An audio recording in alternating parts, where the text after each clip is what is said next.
नमस्कार, आप exam tour देख रहे हैं। रेलवे को लेकर रेलवे एनटीपीसी में देखिए अभी आवेदन शुरू हो चुका है, लेकिन वही ग्रुप डी की बात हो रही है। लगातार 80,000 भर्ती की बात चल रही है, लेकिन आप देखिएगा कई सारे पद नए सृजित भी किए गए हैं। सबको मिलाकर क्या ग्रुप डी में जो नया पद जोड़ा गया है वो भी आएगा या नहीं आएगा? टोटल पद जो निकाला जाएगा उसमें कुछ पद छोड़कर या सभी पद पर आईटीआई लागू रहेगा? इन सारे चीज को, और मेरे साथ नवीन सर हैं, इस पर चर्चा करेंगे। सर आपका स्वागत है एग्जाम। जी बहुत बहुत धन्यवाद। सर, पेपर में दिल्ली में कल दिया गया था कि 80,000 फिर से नए पद का सृजन हुआ रेलवे में, क्या इसकी सच्चाई है? सबसे पहले तो मैं ये बता दूं, जैसे एग्जाम कैलेंडर की बातें आई है जी।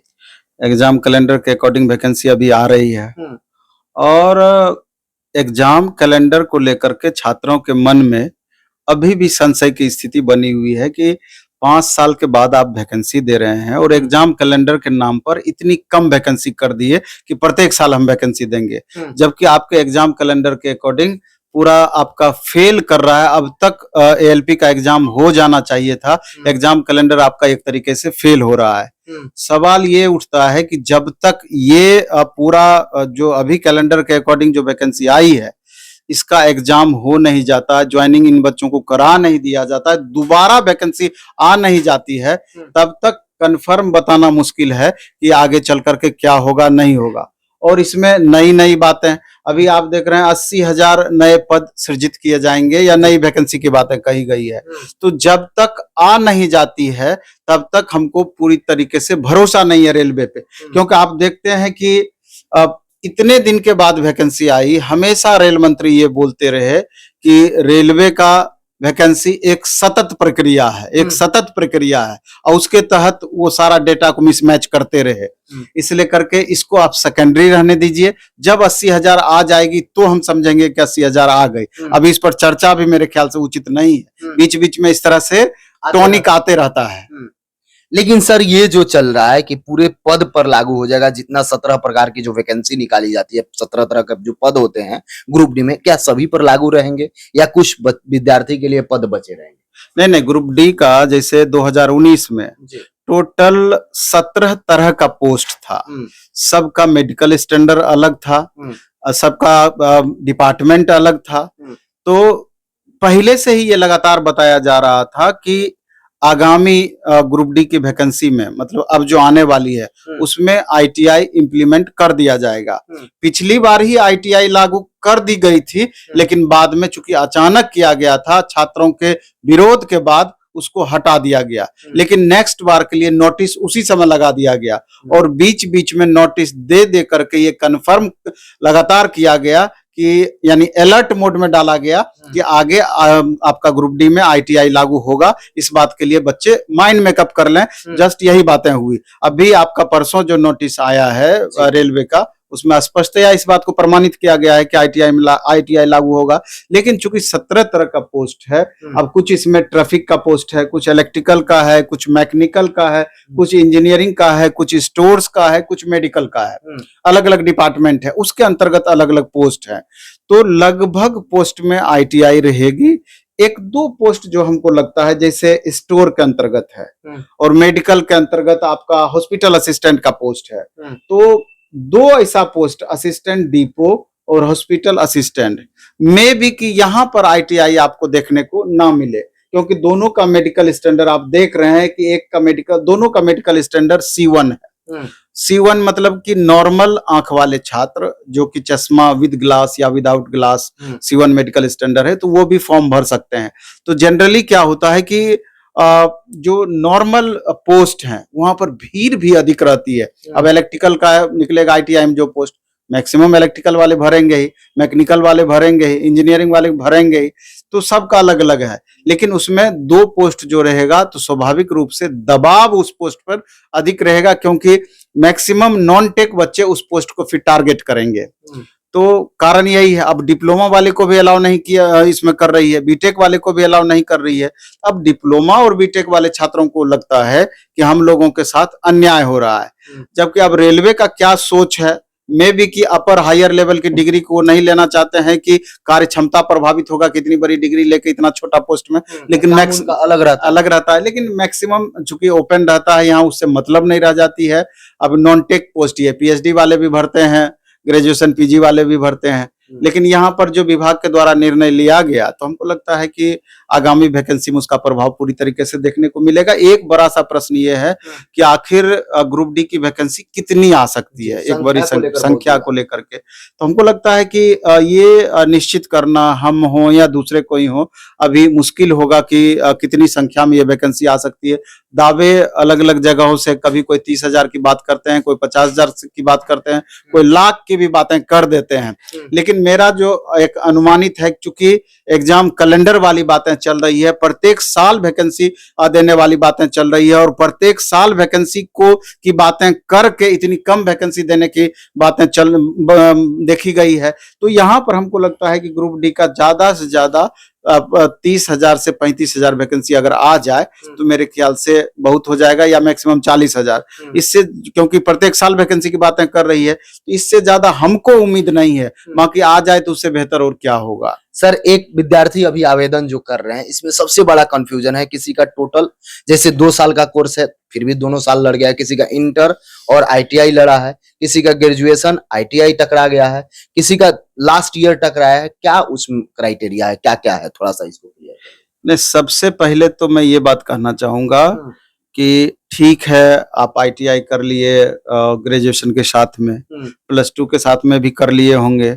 इसके बहुत सारे कंडीशन है, देखा जाएगा तो ढेर सारा कंडीशन है। अब आखिर करें क्या करें? तो मेरा कहना है कि गलत होता है, क्योंकि टेक्नोलॉजी लगातार इनहांस हो रहा है। आप देख रहे हैं कि अब आधार वेरीफाई कर रहा है, डिजी लॉकर की बातें चल रही है। तो बहुत सारे वीडियोज हमने देखे कि भर दो, बाद में देखा जाएगा, या उस समय ऐसा कर लिया जाए, बेटा सूली पर ऐसा कर लिया जाएगा। तो मेरा है कि जितना आप बच सकते हैं बचने की कोशिश करें, और जानबूझ के कुल्हाड़ी में खुद से जाकर पैर आप ना मारें, नहीं तो दिक्कत हो जाएगी। क्योंकि आप देख रहे हैं कि आपका अकाउंट क्रिएट होता है, जैसे ही आप फॉर्म रेलवे का डालते हैं। अकाउंट क्रिएशन का मतलब होता है कि एक बार आपने मोबाइल नंबर, ईमेल आईडी जो दे रखा और जो इंफॉर्मेशन आप दे दिए, वो पूरी तरीके से सेव हो जाता है। आप एडिशनल इंफॉर्मेशन उसमें ऐड करते हैं। तो जो इंफॉर्मेशन, मान लीजिए कि हमने एलपी भरा, टेक्नीशियन भरा, अब जाकर ग्रेजुएट लेवल का फॉर्म भर रहे हैं, तो उसमें आप फिर ग्रेजुएशन ऐड करेंगे। तो जैसे ही ग्रेजुएशन आप उसमें ऐड करेंगे, तो वो परमानेंट जाकर के अकाउंट में आपका ऐड हो जाएगा। तो अब संभावनाएं ये है कि अगर जब वेरिफिकेशन होगा, तो क्या सिर्फ आपने जो एलपी का फॉर्म भरा है उसी का आपके अकाउंट पे वेरीफाई होगा, कि थोड़ा सा नजर इधर उधर भी आयोग कर सकती है। जो वेरिफिकेशन करने वाले हैं बोर्ड, उसको नजर इधर उधर भी दौड़ा सकती है, क्योंकि पूरा अकाउंट उनके सामने होगा आपका। तो वैसी परिस्थिति में मान लीजिए कि ओवरलैप वाला कंडीशन रहेगा, अगर थोड़ा नजर दाएं बाएं कर देगी तो उस मामले में आपको परेशानी हो सकती है।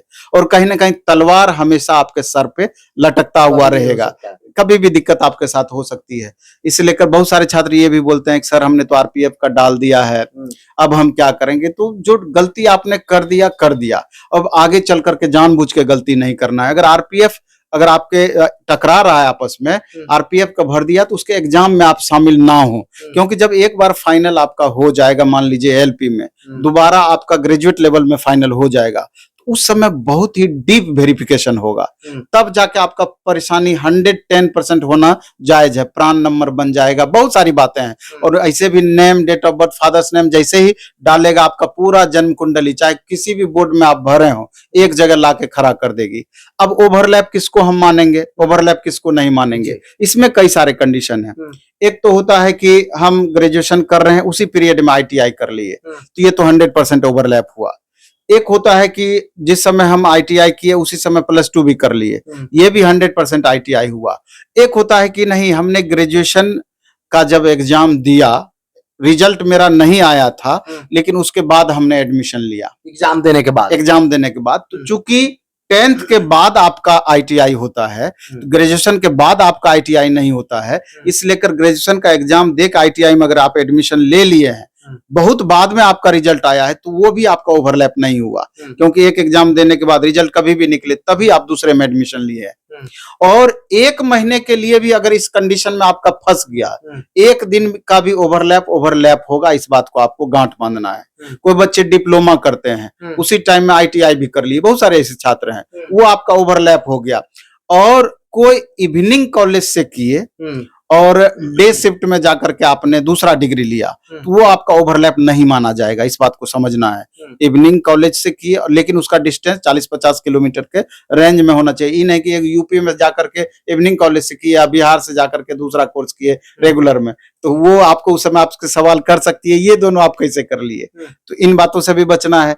तीसरा और कंडीशन होता है कि हमने कोरेस्पोंडेंस से ग्रेजुएशन किया और रेगुलर से आईटीआई किया, तो इसी परिस्थिति में आपको दिक्कत नहीं होगी, आप फॉर्म भर सकते हैं। सर एक समस्या इसमें ये आ रहा है, जैसे अभी मान लीजिए बच्चे आवेदन कर दिए, जो आप बोल रहे थे कि उनका रिजल्ट नहीं भी आया, एग्जाम दे दिए, उसके बाद कोई भी जब तक फाइनल रिजल्ट नहीं आता है तब तक नेक्स्ट ईयर आप कैसे एडमिशन ले लेंगे? नहीं, उससे क्या मतलब है। आप मान लीजिए आप ग्रेजुएशन के आधार पे तो आईटीआई में आपका एडमिशन हो नहीं रहा है, तो उससे मतलब नहीं, वो तो 10th के आधार पे हो रहा है, तो ये ओवरलैप नहीं माना जाएगा, ये ओवरलैप नहीं माना जाएगा। ये तमाम कंडीशन ऐसे हैं कि जो कि आपको प्रभावित कर सकते हैं। इस लेकर के आप यूं समझिए कि अगर आपने आईटीआई किया है तो आप ड्राइवर का फॉर्म भरेंगे, टेक्नीशियन का फॉर्म भरेंगे, ग्रुप डी का फॉर्म भरेंगे, +2 लेवल का भी आप फॉर्म भरेंगे। अगर नहीं टकरा रहा है सेशन तो सिर्फ आपका ग्रेजुएट लेवल छूटेगा। ग्रेजुएट लेवल छूटने का मतलब है कि 8100 वैकेंसी समथिंग वैकेंसी आप नहीं भरेंगे, सब भरेंगे। 8100 वैकेंसी के लिए 75 लाख प्लस बच्चे कम से कम फॉर्म भरेंगे। इतना ज्यादा कंपटीशन रहेगा, तो क्यों जानबूझ के हमको परेशान होना है। आप दूसरा तीसरा फॉर्म भरिए, तत्काल दिक्कत नहीं होगी। तैयारी के लिए अब क्या करें, क्योंकि सबका लगभग कॉमन इसमें सिलेबस है, थोड़ा बहुत अगर टेक्नीशियन वगैरह को हटा दें तो और रेलवे में एलपी को हटा दें, बाकी सबका सेम है, क्या करें? सिर्फ ट्रेड अलग है, बाकी चीजें नंबर ऑफ क्वेश्चंस में थोड़ा आगे पीछे है, लेकिन सब कॉमन है। अब किसी में मान लीजिए ग्रुप डी का साइंस थोड़ा डीप रहेगा, एनटीपीसी का साइंस थोड़ा आसान रहेगा, जेई का साइंस पीटी का थोड़ा आसान रहेगा, अंतर यहीं पर है। एएलपी का साइंस आपका डीप रहेगा, मे बी टेक्नीशियन का भी थोड़ा डीप रहेगा, अंतर यही रहेगा। लेकिन अगर एक बार अच्छे से हम पढ़ाई कर लेते हैं, मैथ अच्छे से पढ़ाई कर लेते हैं, रीजनिंग, साइंस, आर्ट्स, कोई फर्क नहीं पड़ता है। सबके लिए सिमिलर तैयारी एक साथ आपका होता चला जाएगा। अभी तो हम प्लेटफॉर्म बाय नवीन कुमार सिंह ऐप पर भारत का सबसे सस्ता बैच दिए हैं। 499 रुपये में टोटल 7-8 टीचर मिल करके 4 महीना पूरे 10 सब्जेक्ट को हम पढ़ाएंगे। इससे सस्ता और क्या हो सकता है? पूरे 10 सब्जेक्ट 50 रुपये, हम 50 टेस्ट दिए हैं हम प्लेटफॉर्म ऑनलाइन टेस्ट ऐप पर। तो जितनी भी हमसे कोशिश बन पड़ती है वो हम छात्रों के लिए करते हैं। अब छात्र के ऊपर है कि इसका कितना लाभ उठाते हैं। इसलिए बाबू जहां भी रहिए अच्छे से पढ़ाई कीजिए, मन से पढ़ाई कीजिए, जानबूझ के कभी भी गलत करने का प्रयास ना। सर 90 मिनट समय मिलेगा, 120 प्रश्न रह रहा है, सबसे बड़ा टेस्ट सीरीज का कितना महत्व है? नहीं, टेस्ट का तो सब दिन से अहम रोल रहा है। पहले आप थोड़ा बेस अपना अच्छा कर लीजिए, उसके बाद रेगुलर प्रैक्टिस आप कीजिए, आपका स्कोर ऐसे ही बढ़ता चला जाएगा। तैयारी थोड़ा सा कमी है तो डिस्कशन में आपको विशेष ध्यान लगाना है, क्योंकि अगर हम 100 क्वेश्चन का डिस्कशन कराते हैं तो 400 से 500 क्वेश्चन के बराबर लाभ आपको मिलेगा। तो टेस्ट रेगुलर बेसिस पे दीजिए, जहां भीड़ ज्यादा रहती है वहां सेट मारने की कोशिश कीजिए। दूर रहते हैं ऑनलाइन मोड में, अब तो व्यवस्था या सुविधा की कमी नहीं है, इसलिए करके टेस्ट के महत्व को इग्नोर नहीं किया जा सकता। और प्लेटफॉर्म का खास करके जैसे मैथ का अभी क्वेश्चन बैंक आप ले लीजिए, सब्जेक्ट वाइज, चैप्टर वाइज अलग अलग हमने कर रखा है। मैथ का अलग, रीजनिंग का अलग, साइंस का अलग, आर्ट्स का अलग। वो चारों बुक को जिस समय आप बना लीजिए, मेरी गारंटी है कि 90% क्वेश्चन आपका उसी टाइप से रहेगा, वही टाइप से, कोई दिक्कत नहीं है। तो जो भी रेलवे की तैयारी कर रहे हैं, इसके बावजूद यदि आवेदन करने में कोई दिक्कत हो या कोई भी कंपटीशन एग्जाम की तैयारी करते हैं, कोई समस्या हो तो कमेंट सेक्शन में जरूर कमेंट कीजिए। नेक्स्ट इंटरव्यू में उसको शामिल करूंगा। सर समय देने के लिए बहुत बहुत जी, बहुत बहुत आभार आपका।